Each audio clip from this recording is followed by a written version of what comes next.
नारायण, इस समय हम कथा कुल को सुना शिव महापुराण से नागेश्वर नाग ज्योतिर्लिंग का परिद्वार और उसकी महिमा का।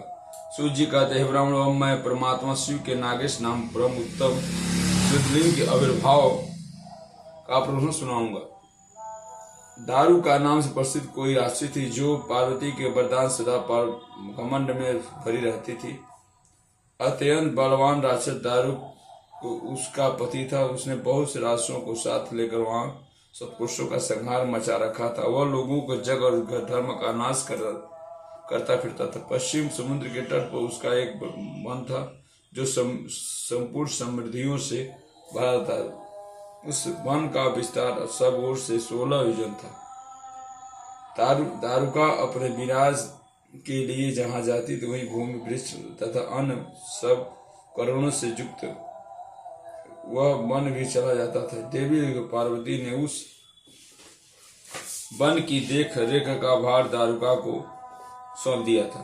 दारुका अपने पति के साथ इच्छानुसार उसमें विचरण करती थी। राक्षस दारुक अपनी पत्नी दारुका के साथ वहां रहकर सबको भय देता था। उससे पीड़ित हुई प्रजा ने महर्षि औरों की शरण में जाकर उनकी अपना दुख मन सुनाया। औरों के शरणागतों की रक्षा के लिए राक्षसों को यह प्रस्ताव दिया कि हे राक्षस, यदि पृथ्वी पापियों की हिंसा या यज्ञों का विश्वास करेंगे तो उसी समय अपने प्राणों से हाथ धो बैठेंगे। देवताओं ने जब यह बात सुनी तब उन्होंने दुराचार्य राक्षसों पर चढ़ाई कर दी।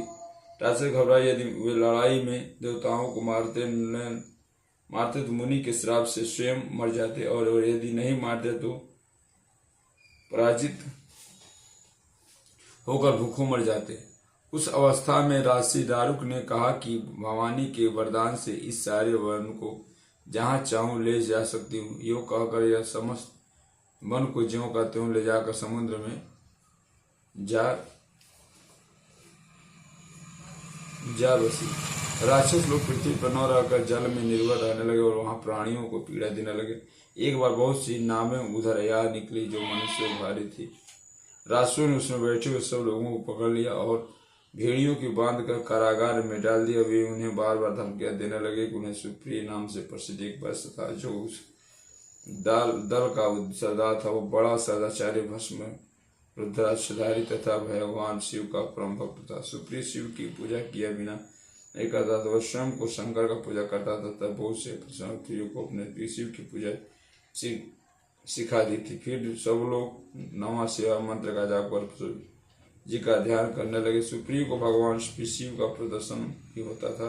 दारुक राक्षस को जब इस बात का पता लगा तब उसने अपने सुप्रिया को धमकाया। साथ ही राक्षस सुप्रिया को सामने माने उन राक्षसों को याद देखकर सुप्रिय ने नेत्र भय से कातर हो गए और बड़े प्रेम से शिव का चिंतन के नामों का जप करने लगा। वैश्यपति ने कहा, देवेश्वर शंकर मेरी रक्षा की, जिस कल्याणकारी त्रिलोकीनाथ दुष्ट हंता भक्तवत्सल शिवा हमें इस दुष्ट से चाहिए। देव अब आप भी मेरे सर्वस्व हैं। प्रभु मैं आपका हूँ, आपका अधीन हूँ और आप सदा मेरे जीवन में प्राण हैं। सूर्य जी कहते सुप्रिया की इस प्रकार प्रार्थना करने भगवान शंकर एक बीवर से निकल पड़े। उनके साथ भी 4 दरवाजों का एक उत्तम मंदिर भी प्रकट हो गया। उनके स्वभाव भाग्य में अद्भुत ज्योतिर्लिंग शिवलिंग प्रकाश हो रहा। उसके साथ शिव परिवार के सब लोग विराजमान थे। सुप्रिय उनका दर्शन करने पूजन किया। पूजित होकर भगवान शंभु ने प्रसन्न हो स्वयं पाशुपतास्त्र लेकर प्रधान राष्ट्रों उनके सारे को भी तत्काल नष्ट कर दिया। उन दुष्ट हंता शंकर ने अपने भक्त सुप्रिय की रक्षा की तब अद्भुत लीला वाले लीला से शरीर धारण करने और शंभु ने उस मन को यह वर दिया कि आज से इस वन में सदा ब्राह्मण क्षत्रिय वैश्य शूद्र इन 4 वर्णों के धर्मों का पालन हो जाए। यहाँ श्रेष्ठ मुनि निवास करे और तमोगुणी राक्षस इसमें कभी न रहे। शिव धर्म के उपदेशक प्रचारक प्रवर्तक लोग इसमें निवास करें। सूर्य का इसी समय राशि दारुका ने दीन चित्त से देवी पार्वती की स्तुति की। देवी पार्वती प्रसन्न हो गई और बोली, बताओ मैं तेरा क्या कार्य करूं। उसने कहा, मेरे वंश की रक्षा कीजिए। देवी डोल बोली, मैं सच कहती हूँ तेरे कुल की रक्षा करूंगी। ऐसा कहकर देवी भगवान शिव से बोली, नाथ आपकी यह बात हुई युग के अंत में सच्ची होगी। जब तक तामस सृष्टि भी रहे, ऐसा मेरा विचार है कि मैं भी आपकी हूँ और आपके ही राष्ट्र में रहती हूँ। अतः मेरी बात को भी प्रमाणित सत्य कीजिए। देवी का देवी मेरी शक्ति और राष्ट्रियों में बलिष्ठ, अतः यही राष्ट्रियों राज्यों का शासन कर। ये राष्ट्रपति ने जिन पुत्रों को पैदा करेंगे वे सब मिलकर इस वन में निवास करें, ऐसी मेरी इच्छा है।